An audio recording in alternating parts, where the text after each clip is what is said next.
Video combine गर्ने क्रममा हेर्दाखेरि मेरो भिडियोमा भोइस पनि के बारे चाहिँ राम्रोसँग सुनेको पनि रहन्छ, प्लस क्यामेरामा पनि यसो रहेछ पुस्न बिर्सेछु नि त, पत्रगोल भएछ। म फेरि त्यो रिसुट गर्नेवालामा त छैन, थोरै न म यस्तो खतरा इन्फ्लुएन्सर र खतरा कन्टेन्ट बनाउनु। त्यही पनि I try to make it look okay is है। Please bear with it and watch my video. I know धेरैजनाले त हेर्दैन, जसले हेर्छ त्यसलाई lots of love. Anyways that was it guys, please bear with it. So guys let's check out केटी ल्यायो भनेर। अब इफ यु आर समवन जो चाहिँ म जस्तो लाइक अलिक हेल्दी मोटो छ, हेल्दी भनेको चाहिँ मान्छेले भन्ने तरिका मोटो मोटी भनिस् भन्छन् भनेर भनेर अलिक जो it is very difficult to find a dress that actually fits and looks good है। अनि तर आई एम नट सेइङ म फेसनिस्टा हो, मलाई सबै ड्रेसको बारेमा आउँछ भनेर, त्यस्तो होइन। तर म चाहिँ I just order couple of clothes from online store अनि these are the kind of cloth that I don't usually wear है, but still let's see what is it. एउटा चाहिँ टी सर्ट अल्टरनेटिभ के भन्छ यिनीहरूलाई।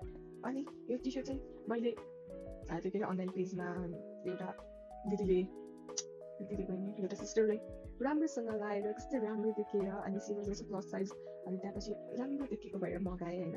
अनि I hope it looks good on me.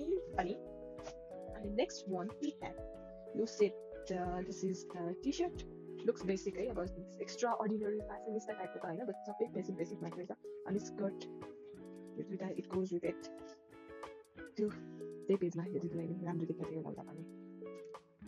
अनि next we have a body suit, यो चाहिँ आई बट इट किन भने यो लगाएर मलाई अनि दुब्ले स्लिम ट्रेम अलिकति बोसोहरू कम देखिन्छ कि भनेर चाहिँ आई बट इट। अब let's see how all of this look.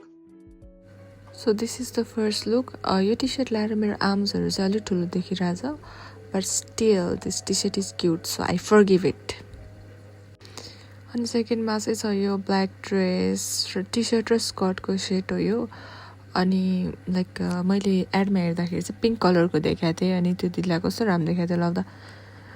मलाई राम्रो देख्छ भनेर ल्याएँ, तर मैले सोचे जस्तो राम्रो त देखिएन। यसलाई यसरी बाँधेर नि लाउन मिल्दो रहेछ, but it is quite exposing. अनि थर्डमा चाहिँ बडी सुट र प्यान्ट छ है। बडी सुट नि सोचे भन्दा राम्रो देखियो, धन्द अट्यो। अनि प्यान्ट चाहिँ मैले प्लस साइज नेपालबाट लिएको, it's very difficult to find right size.